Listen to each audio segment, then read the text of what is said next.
This is Identity at the Center. If it has anything to do with IAM, this is the go-to podcast. Now your hosts, Jim McDonald and Jeff Stedman. Welcome to the Identity at the Center podcast. I'm Jeff, and that's Jim. Hey, Jim. Hey, Jeff. How are you? Oh, not so bad. Yourself? Doing great. I've been looking forward to this episode for a long time, and I don't want to make this all about me, right? But my entry into the identity space was in B2B user management and access management. And essentially, I didn't even know what identity management was when I got into it. Like most people, identity chose me. But I just happened into this B2B space, and it's a tremendously complex use case. And, you know, how we managed our B2B dealer, and in my specific case was dealerships, how we managed those relationships came back very much to how we did it at that company. And, you know, in terms of where the space was at the time, for sure, there were no commercial solutions that solved that problem. So we had to develop our own application. And I pretty much spent the next 20 years keeping my finger on the pulse of that space and looking for solutions that, you know, hey, there has to be a commercial solution that solves this complex B2B identity management case. And I never found one. I mean, I literally never found one. And as you know, I do identity advisory. I've been doing that for the past 12 years. And this question comes up a lot from different clients who have a B2B use case to solve. They say, who has this? And I say, no one does this. You have to pretty much write your own program. Now you can get a platform, you can get a lot of tools that are going to save you time, but at the end of the day, you're still developing your own custom application. Now, fast forward to about a year ago, and then I became aware of the people that we're going to speak to today and looked at their product, and I was absolutely blown away. And I said to you, Jeff, you have to see this, and we have to get these gentlemen on the podcast to talk about this a little bit. And so I don't want to oversell it, but that's essentially the genesis story of this episode. So I'm very excited. I think excited is an understatement. You have been straight up fanboy since this kind of came about. I guess, you know, for those not familiar, before we get kind of things started, you know, Jim's been going back and forth about this thing for a while now. So, you know, he has a little extra spring in his step, I think, for this conversation. But today's episode is a sponsor spotlight episode. So that's one of the things that we do from time to time, gives us an opportunity to talk with, the movers and shakers, really dive deep into products. And that's what we're going to do today. These are special episodes that we actually create in collaboration with our sponsors to make sure that we're able to really get to the details of things. So it's fully sponsored, just making that crystal clear. We're going to get right into it. Today's sponsor is Thales OneWelcome Identity Platform. You can find them on the web at cplthalesgroup.com. That's cplthalesgroup.com. For those not familiar with the solution and the group that we're going to be talking to today, the Thales OneWelcome Identity Platform offers a comprehensive solution for managing digital identities, providing seamless and secure access to applications and services across various devices and platforms, ensuring a user-friendly and protected digital experience. Again, straight up fanboy Jim is going to be very excited to have this conversation. I am as well. We've got Marco Venuti, Director of IAM Business Acceleration for Thales. Welcome to the show, Marco. Thank you, Jeff, and great to be here. Thank you so much. Jason Keenahan, Director of IAM Product Management for Thales. Welcome to the show. Thanks for having us, Jeff. Thanks for taking the time, guys. I'm probably going to say the word fanboy a lot because Jim is straight up fanboy right now. But before we get to that and sort of the product and sort of solutions that you guys offer, let's talk a little bit about your identity backgrounds. I think that's one thing that a lot of people like to understand is, you know, the viewpoints that we're expressing here is what is that based on right? What's been our experience in the identity space? Marco, let's start with you. How did you get into the world of identity and access management? Yeah, well, it was a deliberate decision. I used to work for a consulting company, actually a US one, Cambridge Technology Partner, which acquired the startup I was working at. So I was now working for a US company that literally 2 months after acquiring us was itself acquired by Novell. Okay, this was year 2001. For those of you old enough You probably remember that brand. And Novell is still to this days with different brands a player in the identity space. So that's how my journey started. So I had a few years there delivering identity solutions, then selling identity solutions, then cooperating with product management on identity solution before leaving and transitioning to a governance startup, this time Italian, in case there is any doubt left around where I do come from. Okay, so we had a small company that we built a governance solutions for 3 years before again being acquired again, this time by IBM. Okay, and again, so just to say there is a longer story which brings me to OneWelcome later on, maybe too long to be fully fleshed out. So I'm technically in my third decade in the identity space. That's another way to say it. Okay. That's a lot of experience, we'll say. That's a diplomatic way to say that you've been doing this for a long time. Jason, how about your background? How did you get into the identity space? Yeah, so my background's not quite as long as Marco's. I think at this point, I've been in the IAM space for about 12 years now. So the first 25 years of my career, I was actually working at IBM, doing more product engineering, product architecture, working on mainframes, actually. And I had a career shift, and about 12, 13 years ago, I got into product management. And I was working this was the time of service-oriented architecture, SOA, and I was working in IBM's WebSphere product line there. And then, fate jumped in and I met two of the leaders for IBM's IAM business, Ravi Srinivasan and Sridhar Mupidi. So Ravi's now like the CEO at Votero, and Sridhar's an IBM fellow. And they kind of brainwashed me and brought me into the IAM space and asked me to be the product manager for their access management portfolio there. Then time just happened to go on, and I ended up getting experience with other parts of the IBM portfolio. That's where I actually met Marco first, was at IBM. I had a brief hiatus away from the IAM space, and then last year got brought back into it here at Thales. So happy to be back into the IAM discipline. You thought you could get away, and identity has this habit of pulling people back into it. Yeah, you can never actually get away. Marco, for people who aren't familiar with Thales and the OneWelcome story, can you talk a little bit about that and how it has evolved since OneWelcome has joined the Thales group? Absolutely. Yes. So Thales acquired OneWelcome back in mid-2022. And OneWelcome has been there before, though, for 11 years before being acquired, right? Actually, OneWelcome is itself a combination of two Dutch-based identity company, one Genie and IWelcome, that has been competing for a few years and then merging up and becoming de facto the largest identity player in Europe, which was an early mover in many ways in the science space, in the consent infused within the science space, and even in the B2B domain that we're about to talk about today. On both sides, there were flavors, so to speak, of B2B solutions being created. So when the acquisition came along, of course, there is a very nice match because Thales historically had a very solid and very well-known solutions in the authentication space, but was to complete the picture, to expand the portfolio, to have a broader coverage of the identity spectrum with what OneWelcome provided, right? So it was a very good match with literally zero overlap. And so it was July 2022, okay, since the acquisition happened, and which means that we are basically now 1.5 years into the joint journey. For those not familiar with Thales, it's a very large organization, right? It seems like at least maybe people in the US aren't as familiar with Thales, but very large in Europe and Asia and things like that. I guess, can you talk a little about the size of the Thales group? Oh, yeah. So Thales is indeed a very large company that spans multiple domains, including aerospace, transportation, defense. And one of them is what we call DIS, Digital Identity and Security, which is a very large part of the entire business.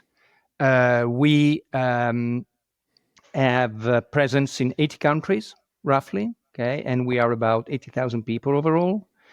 Indeed, we're having this conversation with you, which you are in the US, and for historical reasons, maybe the US is not the country where we have strong brand awareness yet, I would add. Okay, well, in Europe, in Asia, we're coming from different, again, standpoints in terms of number of customers, but most importantly, awareness of what the Thales brand is. Okay, I'm talking security here.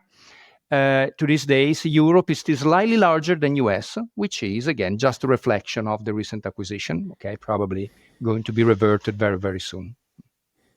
Yeah, and despite my fanboy status, as Jeff pointed out, the more I interact with folks from Thales, the more accents you hear. So you got Marco. He mentioned the Dutch, start for OneWelcome.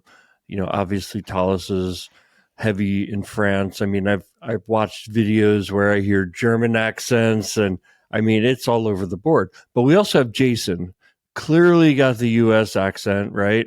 And I'm going to try and set this up as an excuse. Again, I've been telling people you need to code your own.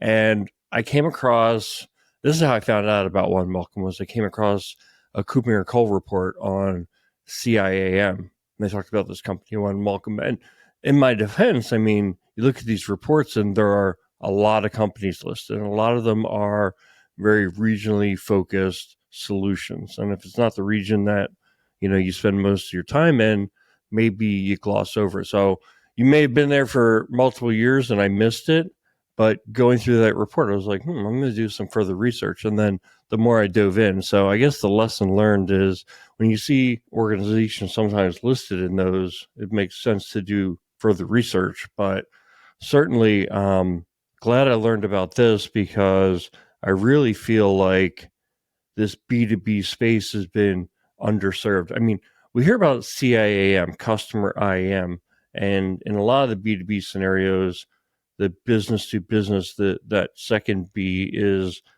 the customer to that organization. It's their distribution network. It's their channel for how they get their products to market. But B2B could be more.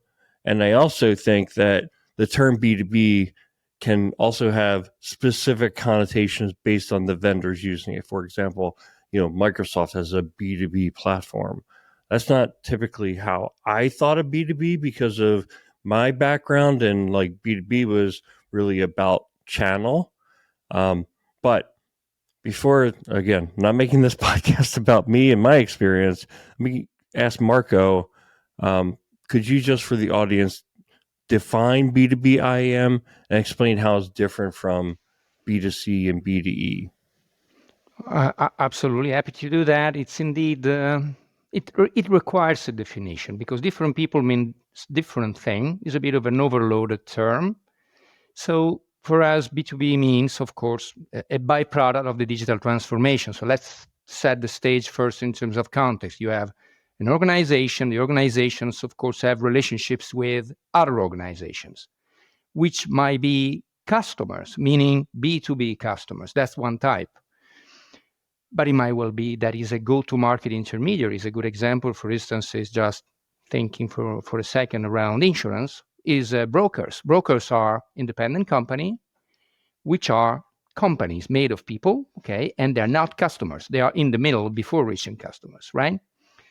And so that's already a second type of B2B organization. So you have B2B customers, B2B intermediaries, but you can even stretch it on the opposite side, meaning the procurement side, okay, of the flow. You might have B2B suppliers. You usually have B2B suppliers. They are never people, right? They are always companies. But all those kind of constituents, now suppliers, go-to-market intermediaries, or customers, vary depending on the vertical. So for instance, I just mentioned an insurance company, and in the middle you find brokers. If you're talking of a manufacturing company, that would be distributors, for instance. If you're talking of a grocery company, you have that suppliers are the one that produce food that is going to be sold in the grocery store. So what I mean with that, it changed the way you call them. It might be a supplier, it might be a go-to-market intermediary, it might be a customer, but they all have in common that they are organization that with a high degree of volatility, they keep coming and going, or at least you need to factor in that you have some volatility. And most importantly, the people in there keeps coming and going again. So you have 2 degrees of volatility, the number of companies and the people belonging to that company that are defining the boundaries of the B2B domain that you need to deal with from an identity standpoint. It's so fascinating when you bring up those examples. Those are real world examples of how identity fits into the business. I know early in my career, it's like I craved wanting to be close to the business and an important cog in what made the business work and understand how the business worked. And being kind of security and IT focused, I felt like it was hard to do until I found the space of the B2B IAM, because really what you're talking about is like, this is how we go to market. You're talking about a grocery chain. You're talking about this is how we get product on the shelves, right? Absolutely. Indeed, is really part more and more of the way you operate to run your business, right? You really depend and rely on those third party.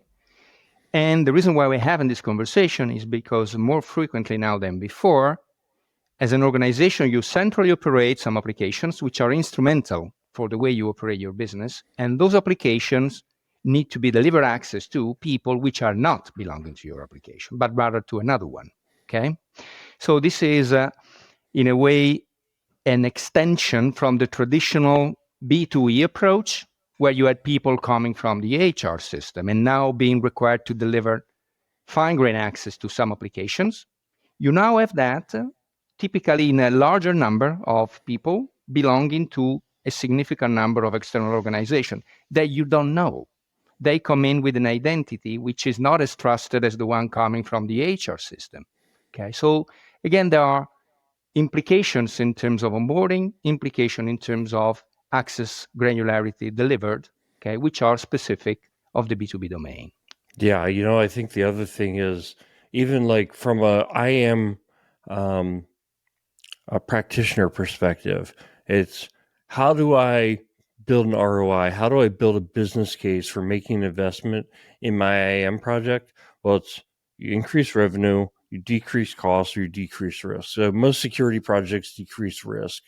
A lot of times you can decrease costs by things like reducing your password resets, doing more self-service. Certainly everything we talked about reduces risk and, by doing better security tools and reduces costs, but it also can be an increase in revenue. It can be an enabler of new business and certainly customer satisfaction. So what I found is like, even in times where maybe money isn't flowing and you can't just spin up a bunch of expensive identity projects, B2B is still an area that, CEOs are willing to invest.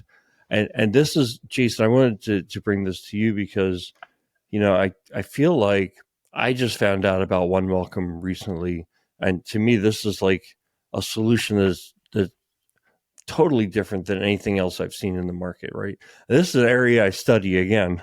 So there's got to be a lot of folks who miss this boat. Now, if you're a company that's doing business through B2B, if you're that grocery chain, if you're that dealership, a company with a dealership network or insurance company with brokers around the world or around the country, however it works, you've already built a solution, right? You're waiting for something to come along so that you could conduct business, right? So if you've done that, does that mean that you don't need OneWelcome, or how should people look at it? So it's an interesting point because, as you pointed out, when we talk about some of these B2B models that exist, especially with kind of that intermediary, those business models have existed for decades, right? So yeah, they already have a solution in place because they needed to build something in order to, run their business. But with anything that you do that maybe starts from a roll your own type of solution, that always comes with certain kinds of constraints that are associated with it. There's ongoing maintenance cost. Usually it becomes more difficult to update and adjust as your business priorities change or you need to adapt to new use cases. Not that it's impossible, but it comes with, significant levels of investment. And I think just kind of in the age that we're in now, as much as possible, organizations want to use off-the-shelf tools where they can, right? It helps drive your focus on your business's core competency, and allowing others to specialize where they specialize, and you can take advantage of that. So that's kind of the mentality that we actually take too, on the OneWelcome side is, listen, you've probably got some solutions that are already in place as a part of your identity and access management about how you're looking to, manage users in your partner organizations. So, okay, keep those in place if they're working well with you, and where we can come in and maybe augment and add some additional capabilities to sit alongside those solutions. That's what we're looking to do as well. Basically, kind of looking at the overall B2B landscape. It's a multifaceted problem that we're trying to solve. But we look to see from the Thales side, how can we augment where you might already have solutions and address pain points that you're not able to address today.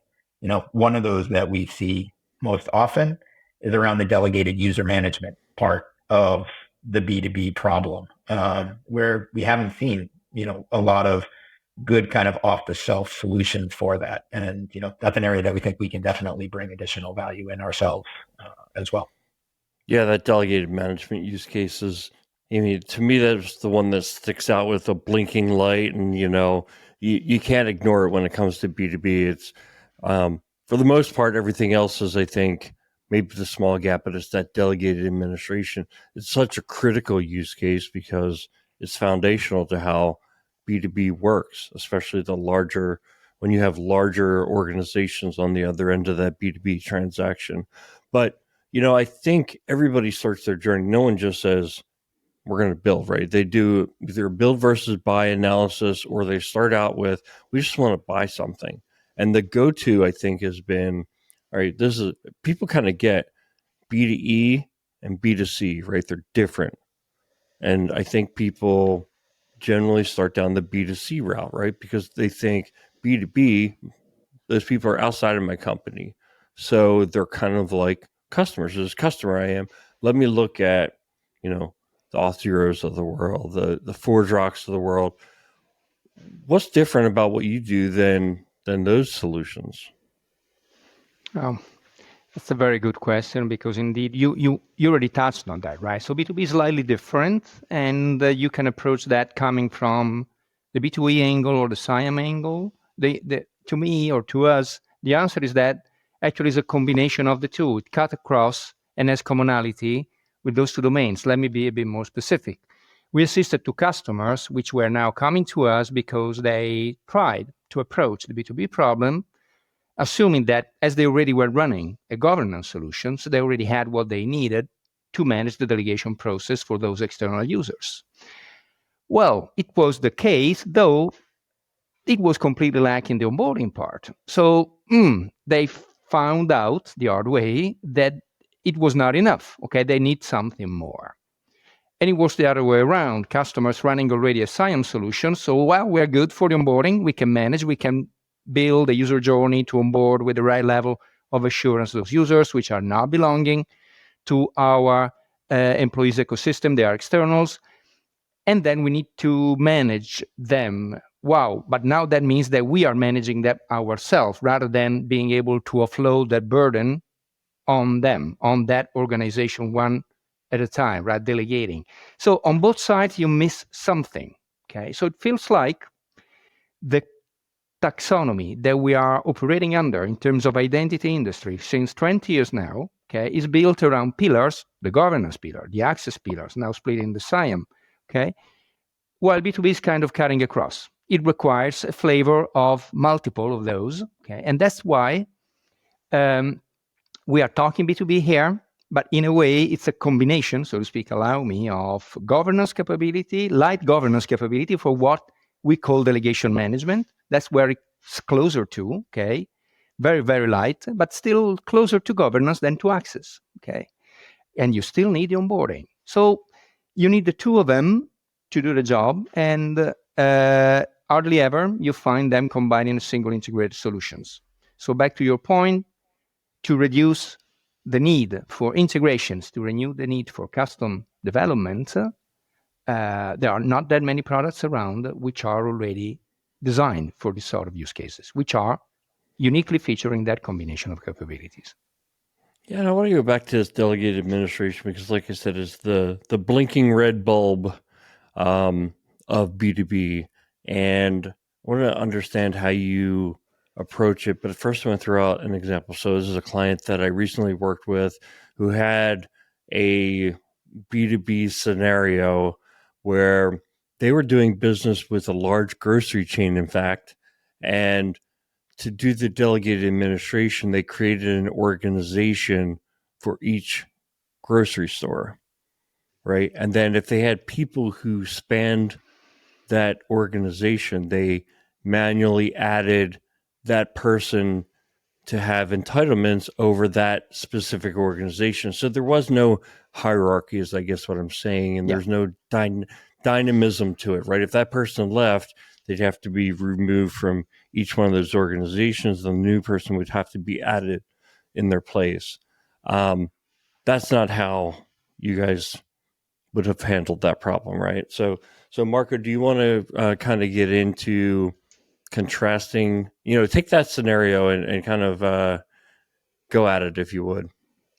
Absolutely, with pleasure. Indeed, is at risk to become a bit too technical, but let me just it's not going to be a technical in the end, no, but thanks for the example. Is indeed very close to what we really assist in terms of average case, meaning you always have the need to split the ownership, the authority, so to speak, the scope of visibility of those delegated managers. That's one of the foundational needs of B2B. You need to allow somebody, which is not in your company, is in another company, to be entitled to manage by himself the onboarding and the access delivered to people belonging to his own company.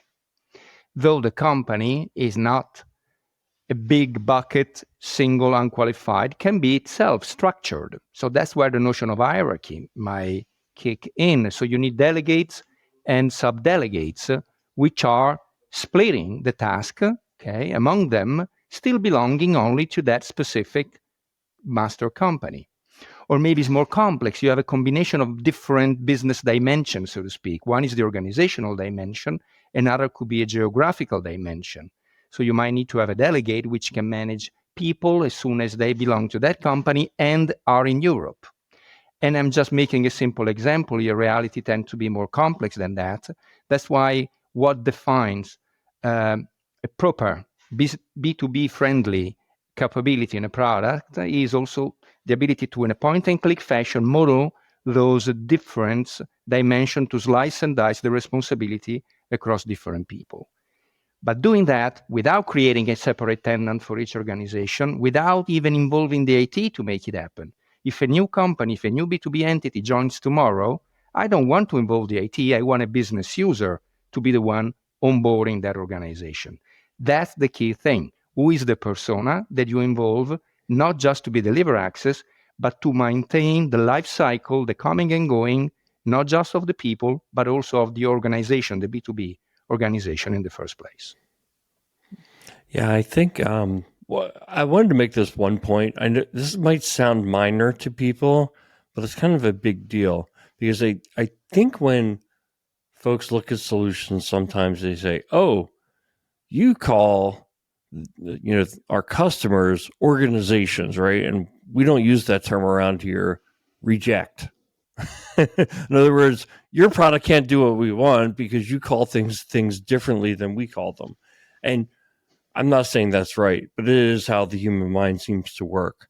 One of the things that I noticed in seeing a demo of the product was that you can even change field labels. You don't have to use the out-of-the-box terminology for things like organizations or really very many of the fields at all.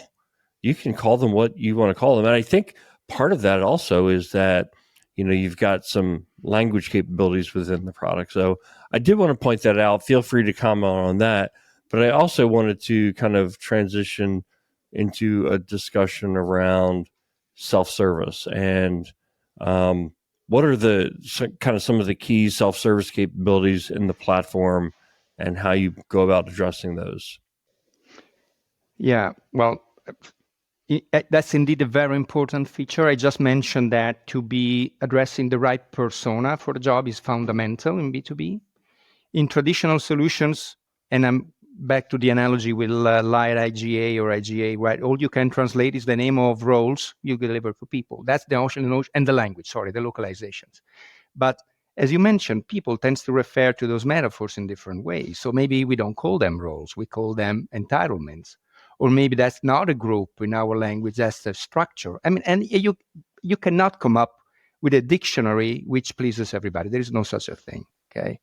So the only answer to that is to allow people to pick the name they like better. And again, how do you make that translation happen? It's something that you need an IT guy to translate that. You need a service engagement to reflect the language and to absorb that. It's also itself something that needs to be managed by a non-technical individual. I'm repeating myself in a way, but I think that the key defining elements of the philosophy behind the solution we built is to not just reach feasibility, but of what we need to properly address B2B, but to have that feasibility be exploited, be used, be leveraged by business people with no technical skills. This is the way by which you can refrain to, even when you delegate somebody in a broker, in an insurance example, for instance, that I gave, are you expecting that individual to be technical, to manage their employees, or to change the way the hierarchy, the structure of people that the organization in his broker is managed? It shouldn't be technical, right? He's a broker. He's coming from a broker company. I mean, the level of skills he is required to feature should be adequate, okay, for the scenario. Yeah. Now, what about the self-service capabilities? I mean, I think a big part of having delegated administration that works is not throwing everything back on the delegated admin who may have just an arm's length relationship with the end user, right? So people need to be able to manage their own profile, things like that. How extensively can an organization use Thales OneWelcome to extend self-service? Yeah, it's indeed also a very frequently required case. You have people onboarding themselves. If you are onboarding somebody that somebody want to be owning, is own identity attribute is defined in tracks, right? So you can change the picture, can change different attributes depending on the implementation, which extra attribute defines you. And you also maybe need to request for discretionary access. Maybe you're given access automatically out of your attribute sets. So attribute-based authorization applies here, of course. But maybe there are a few of them which are depending, that cannot be automated, right? So that's another notion of self-service. You are allowed to request, if that's the configuration that our customer requires, to you're allowed to request them and then to follow an approval process before being delivered a given access. Okay, so self-service applies in attributes and access equally. Okay, in which flavors, in which level of granularity, of course, varies depending on the specific customer needs, but is consistently pretty much all the time among the requirements that we are tasked to fulfill. Hey, Jeff, if you don't mind, I'm going to keep going. I'm just you called me out, fanboy, right? Yeah. But I'm excited about the roll with it, baby. Roll with it. All right, I'm going to switch over to Jason because Jason, we've been talking a ton about B2B, identity management, the delegated administration, things like that. Does the Thales OneWelcome IAM solution just cover that, or are there other capabilities that or other products or solutions that Thales makes available? How does this all fit in beyond just the identity? Yeah, so the OneWelcome identity platform, Jim, is, I refer to it more as kind of like a comprehensive access management platform. As Marco mentioned, the heritage really has been in the CIAM space, CIAM covering all types of different external users in this case. So the delegated user management or the identity management is definitely one key component, but other things that you would expect in the platform, doing, single sign-on, session management, kind of traditional access management capabilities are definitely all there too. All different forms of authentication, multi-factor authentication, as well as authorization at different levels, and especially in the B2B context, as we've been talking about here, authorization becomes kind of a key component of the overall solution, and it's not just about defining or governing the authorization policies, but being able to have kind of that dynamic, contextually aware decision engine as well that can integrate with multiple different policy enforcement points to ensure that those authorization decisions are carried out. I've got to imagine that you run into all kinds of scenarios where somebody's more or less, we'll call it greenfield. In other words, everything's so legacy that they want to replace the whole stack. Then you probably have scenarios where somebody went out and bought, like a ForgeRock or an Auth0, we should say Octo or a Ping to do the authentication side of the house and maybe need the identity, or they build a custom app that they're really happy with and now want to do, a strong authentication with an identity verification solution. So is the platform, is the solution kind of flexible that you can do parts and pieces, or is it all or nothing? No, absolutely. It's flexible because I think, as you said, I mean, we run into customers and prospects and all different kinds of scenarios.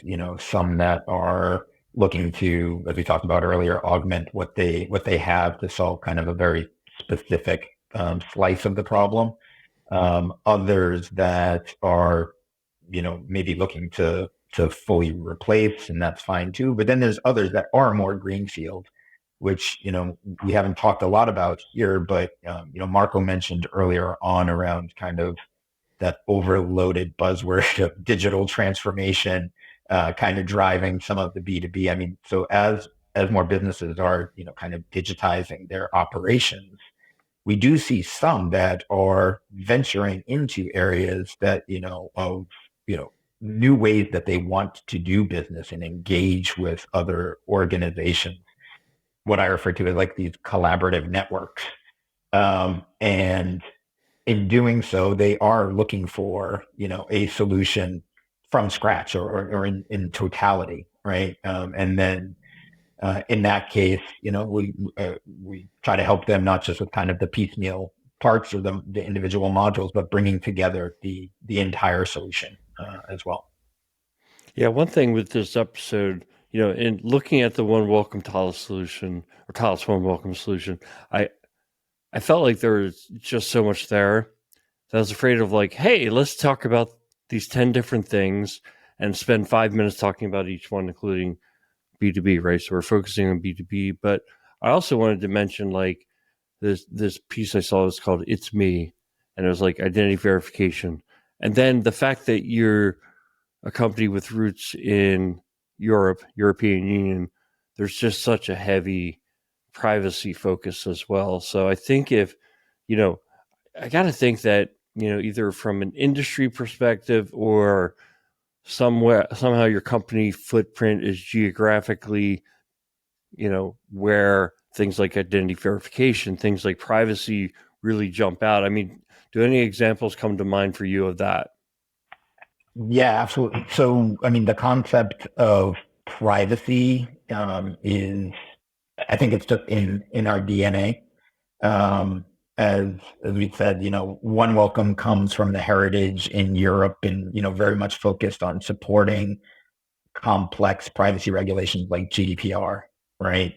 But beyond that as well, Thales as a whole was very much focused on, emerging things in the identity space like self-sovereign identity as well. So you mentioned, like It's Me, which is, one of the European identity, the EIDs that that exist in Europe. Each one of the different countries have kind of their own national electronic IDs. And so, that being able to consume those so that citizens or users can bring their own identity with them, that's a core part of the platform as well. And Thales, I think, as a whole embraces that. Other parts of our business inside the digital identity and security business line that we have focus on things like digital wallets and mobile driver's license. We actually are the supplier for those for a couple of the states in the U.S. here as well for the mobile driver's licenses that they have. And identity is just kind of at the core of everything that we do, and it's foundational. And so, protecting the privacy in that sense is very important. And when we look at the OneWelcome identity platform, I think there are some kind of key features that we focus on as well to support this for organizations. So consent management is an absolutely critical piece. So whether that's at the document or the attribute level, so making it easy for either administrators or data privacy officers to be able to manage the life cycle around different types of consent, to be able to keep up with regulations. But then also to the point that Jimmy were talking about with self-service, it's about making it easy for end users to be able to see what consents they've given and actually manage those, maybe remove those, as well as their preferences change or evolve. And then another key part around privacy is around the focus on data security and encryption. Those that are familiar with Thales in the cybersecurity space, this is where Thales has made its name a lot, is on the data security side. So we're very well known for our HFMs and key management solutions as an example. And so we've actually built that heritage into the OneWelcome identity platform as well, allowing, even though what we deliver is a public cloud SaaS solution, like a multi-tenanted solution, we give different options for people that want different levels of control as well. So maybe you want a dedicated instance in the public cloud environment, so we can do that, or we can support use cases like bring your own key and hold your own key. Again, that give those organizations more control as well over their data and who might potentially have access to it. That's fascinating stuff. What I also wanted to kind of transition into in terms of the discussion. So I think you guys get lumped into CIAM. So here's the thing I think is, like, when I look at most CIAM solutions, they say, here's the stack. You bring over your users and you populate our directory with your users. We don't care how it gets there, right? And so that's the whole B2B part. But there's not analyst reports on B2B. So where do you put OneWelcome? You put them into the CIAM function. So given that distinction, when we talk about the analyst reports, and I'll bounce this one to Marco, where do you end up positioned in the analyst reports, and what do you think factors into that positioning beyond kind of the things I said? Yeah, well, indeed, it's right. There is no B2B report, right? Not specific. Though we are happy to report that the latest Gartner Magic Quadrant was calling out already from the abstract in the front page the B2B relevance as an increasing aspects that access management need to be qualified with, right? So actually, this is an interesting and very, very happy finding from our side.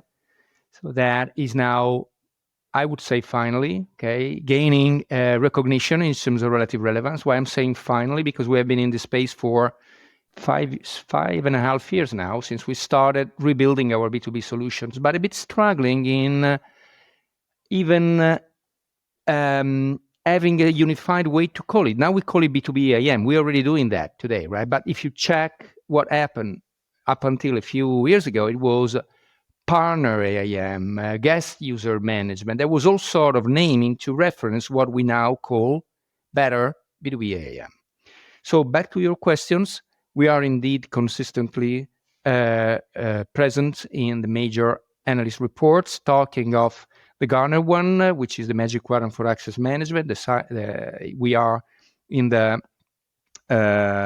visionary space, also because it's a reflection of what we just said, right? That we came in along with the acquisition of OneWelcome, a European-based company. So we are literally on the right side in terms of vision, but still being primarily European in terms of heritage, not in the leaders quadrant for the ability to execute, which is what we look forward to enter with the next edition, okay, out of the execution, which we are already assisting. And again, coming from Europe, of course, we have an historical presence in the KuppingerCole Leadership Compass, which publishes the access management and the SIAM. We are product leader, market leader, or visionary leader, depending on which quadrant you pick, okay?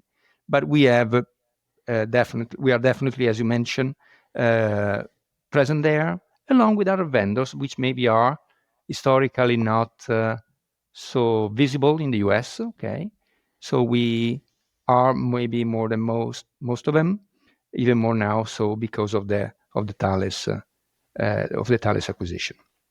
So, all right, I'm going to throw you a curveball, Marco, not because I want to try to stump you, but because what Jason was talking about with the authentication, and I thought back to my experience with B2B identity and authentication. One of the most important parts was, okay, here's the scenario. I am an employee of that second B, so one of the customers or one of the suppliers.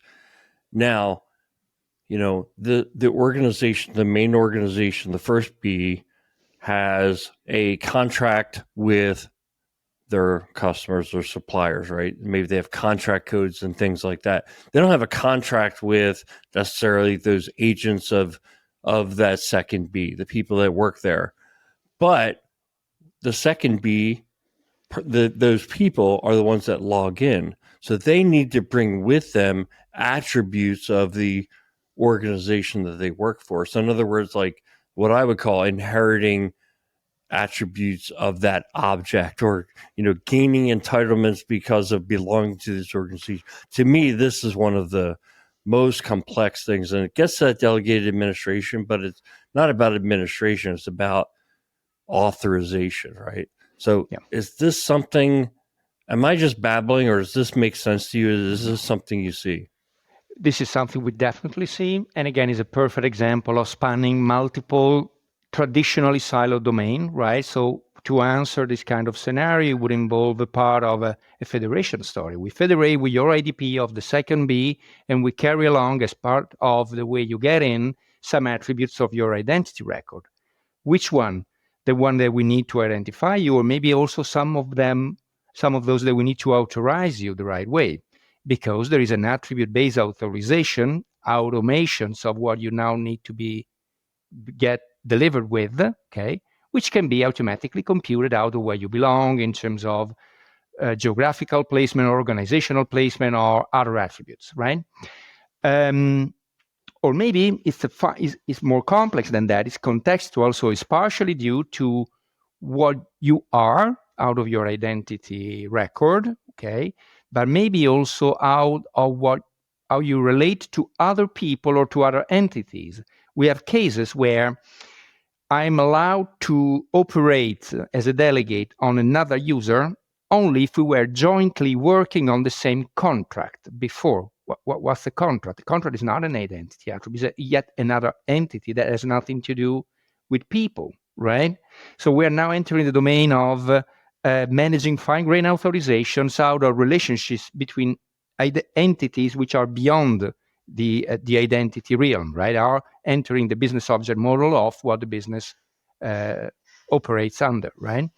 So I think that might be a bit of a complex answer, but that's where you trigger me. Sorry, so it's your fault. It's not my fault. Okay, but it's perfect. It's kind of what I was looking for. But the reason it was a curveball, I think, mostly was because of the placement of it within the show. But it just kind of struck me. I mean, as we're having this episode, I'm having flashbacks, good flashbacks. we are running a little long, so I wanted to kind of bounce it to Jason to talk about, where are things heading? Where is this OneWelcome platform? What are the future opportunities for growth in the identity space for Thales OneWelcome? Yeah, Jim, I think, the B2B space is an obvious one. That's what we've been talking about today, mostly. So, we see that as kind of a nascent market opportunity or a nascent industry. And, we want to be at the forefront of that and help shape what the industry sees as a whole as kind of the right way to do B2B IAM. And we don't want to do that in isolation. Obviously, we want to partner with other vendors and clients in the industry to help evolve that. So that's an obvious focus area. But in general, we've talked about Thales and our heritage being in not just in the cybersecurity space, but in other highly regulated industries. And so towards that end, we have a particular focus in the BFSI segment, so banking, financial services, insurance, which fits very nicely into a lot of the capabilities I think that we offer, both for the identity management side, but also the security aspects as well. And another focus area for us is kind of the continued evolution of authentication and passwordless in the industry. I know Jim and Jeff, you spoke to one of our colleagues, Pedro Martinez, back at the Authenticate conference in October, episode 242, if I'm not mistaken.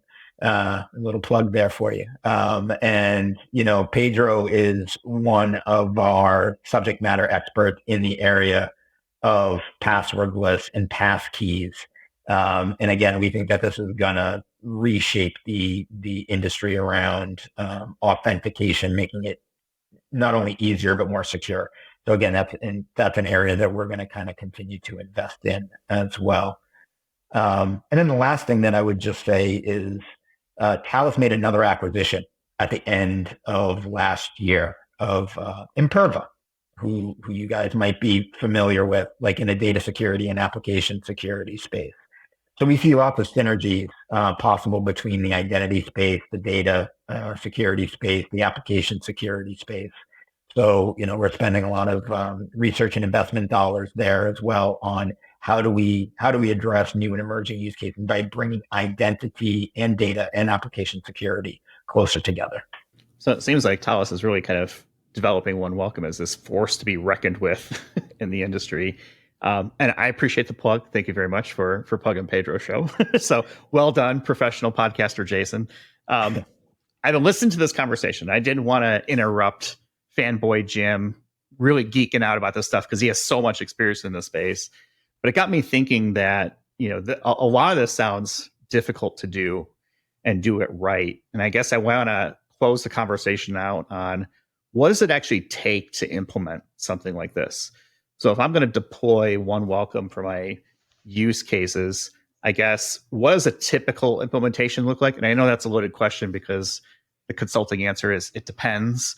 But, what, I guess, kind of briefly walk me through the process. What does it take to set up? What does it take from a resource perspective?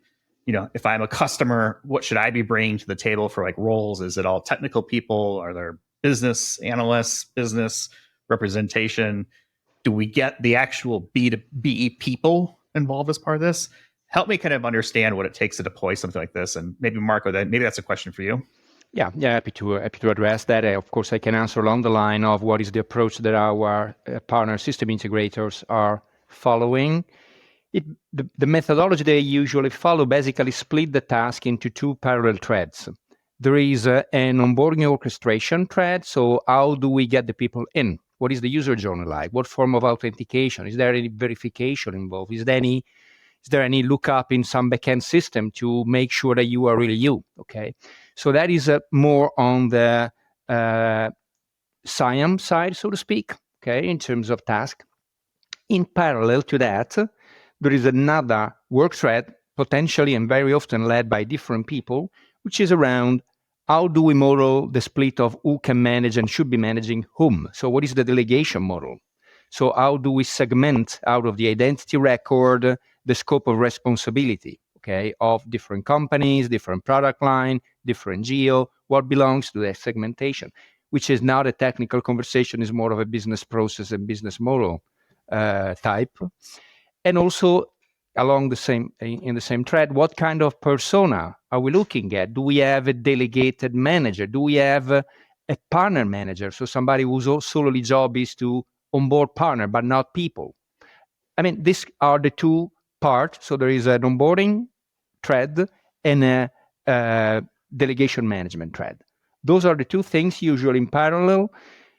Very often the a phased approach is used at least to reach a first release, which is meant to show the value and to tune later on what need to be adjusted. This first phase is what we call a minimum lovable product. Minimum lovable approach is in the 3-month range, usually. So Jim got to throw a curveball. I'm going to throw one more. I'm listening to this. I'm an IAM practitioner. I'm out there listening to this podcast.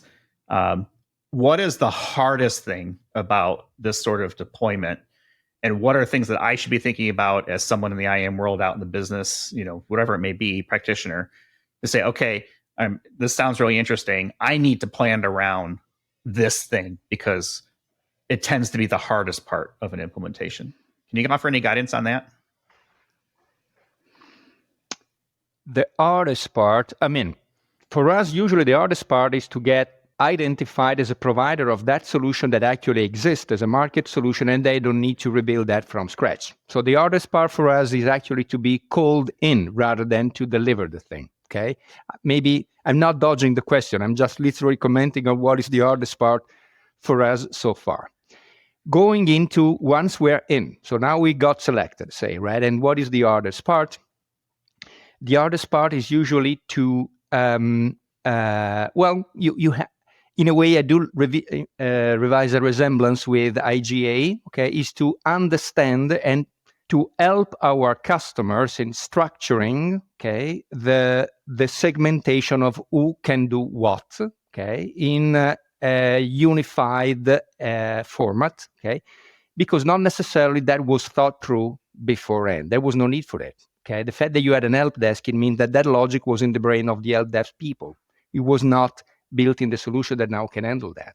So you need to transpose that logic from what is the business as usual approach of delegation management onto a tool which is allowing you to do that. But now that you have a tool, you need to understand the metaphors and the configuration option offered by the tool to absorb your requirements. So it's more of a logical conversation than a technical one, which demonstrated to be, interestingly, more challenging than maybe integrations with exotic systems of all sorts or federations with third-party IDP and so forth. So I think that kind of was what I was thinking about too. Jason, what do you have as far as what do you think is the hardest part of a deployment? So I would add to what Marco said and look at when these projects are going on, it's not just about implementing the tool specifically, but it's about usually some kind of an evolution of the business process at the organization. And the tool here is only one part of that that's kind of helping that out. So typically there needs to be some kind of a rollout for the B2B organizations that you are interacting with. So there's training that needs to go and happen on, what is the new philosophy? What is the new approach for accessing the applications or for managing the users? So it's kind of that distributed training of the end users. Obviously, everything needs to be intuitive, but ultimately, you might be changing the way that your partners or that those different organizations are interacting with you. And so that becomes kind of a part of the overall project or the overall life cycle, not just the implementation of this one particular part. It's usually part of a larger deployment project in general.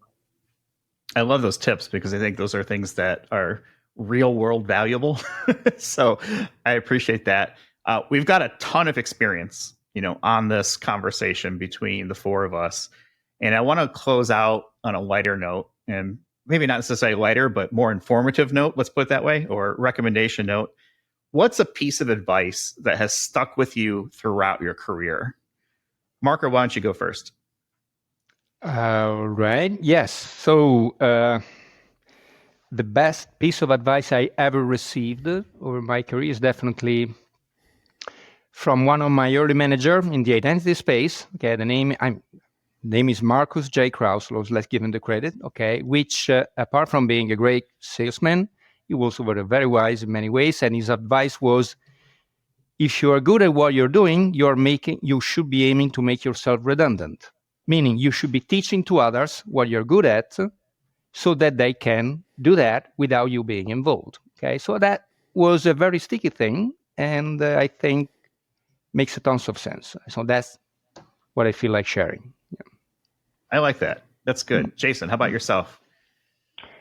So, thinking about this, it's a good question. So one of the things that comes to mind isn't necessarily kind of one-on-one advice that I have been given, but from an executive leader from my prior organization, had seen them giving, an internal talk on what does it mean to be a good leader. And he talked about the 7 C's.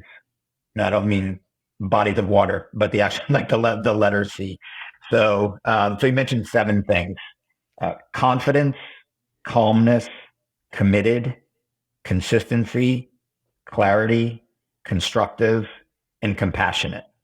And it always just stuck with me. So I actually have a Post-it that I have on my desk. I'm holding it up here. You can't see that on the podcast, but I use that as a reminder to myself every once in a while when I'm like, am I doing the best I can to be a leader in this organization? And I kind of go through the checklist and see where I can improve along the way. So that's kind of stuck with me. That's another fantastic pick. That's going to be a tough one to top. Jim, how about yourself? I can't top either of those, but I will go back to, I think this podcast put me back to my late 20s self, rolling out my first identity project, which was a B2B identity project. And my CIO at the time, John Stout, said, just always do what's right for the company. It seems like such simple advice, but I remember back to times where there were people who were with the company 30 plus years, right? And I'm sure they were doing what they thought was right for the company, but they were very resistant to change, didn't want to become part of this B2B IAM solution.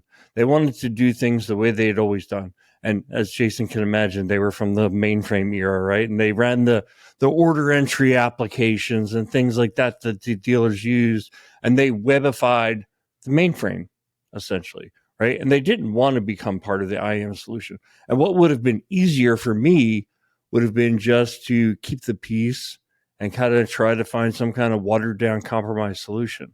But that was not what was right for the company. What was right for the company was to move forward and provide a better experience, more secure experience, all that to our customers. And so I used that advice. We ultimately did. Now, I'm not saying that we took an uncompromising position because that rarely works in life. But truly, if you just use that mantra, do what's right for the company, I think more times than not, you'll do what's right, and it will always be defensible. If you truly believe that what you're doing was the right thing for the company, then in the end that you followed your guiding principle. Jeez, Jim, that's pretty good. Let me see. For mine, so you kind of stole my thunder, but so I'm going to shift to a different one because my thinking is you can always get smarter. It's okay to get smarter. So that idea of evolution and just because it's the way we've done it in the past doesn't mean we have to do it in the future. And yes, mistakes will be made. Hey, that's part of life. How do you get smarter? So you stole kind of my thunder on that one. I'm going to go back to my restaurant days, and restaurant manager I had, his name was Bill, and we were just about to open up this new bar, and staff meeting. Hey, let's get everybody together. And I think one of the things that stuck out with me, and this is decades later, the customer is not always right, which I found fascinating because I had worked in food service and restaurants and bars for years at that point. And, the customer is always right. It was like, well, no, the customer is not always right. Sometimes you need to help your customer figure out what they need to do. They may not know, what is in their best interests. And I always just go back to that because it's been it was so ingrained in that business, and customer service was like, oh, the customer's always right. Well, no, not necessarily. You've got to figure out how to help the customer move forward sometimes, and kind of, I think, goes along with kind of what you were saying, Jim, as well. So that's my one. Customers. I thought you were going to say your ranch dressing is not always the most important thing in the world. That is definitely another one of the things that I've learned. 5-table section. Shout out to all my chili heads or former chili heads out there. A 5-table section at Chili's on a Friday or Saturday night is no joke. Hardest job I've ever had. Learned a lot in the restaurant business, but yeah, so you learn at that point the ranch dressing is not the most important thing in the world. Okay, I think we've covered a lot of ground as part of this conversation. I think one thing that's going to be helpful for folks is the team from Thales and OneWelcome is going to be at a few different conferences throughout the year. I'm looking forward to see them at a few myself. So they're going to be at Gartner's IAM Summit, RSA, Identiverse, Cooper Cole Conference. So we're going to get a chance to meet the folks there as well as Jim and I head out to those. But definitely reach out to Marco, reach out to Jason. We'll have links to their LinkedIn profiles in our show notes, as well as a link where you can check out more about the Thales OneWelcome solution. That website again, cpl.thalesgroup.com, cpl.thalesgroup.com. It'll be in the show notes, so easy to click on there. And definitely appreciate you guys, Marco and Jason, for being part of this. Marco, I'll give you the final word, followed by Jason.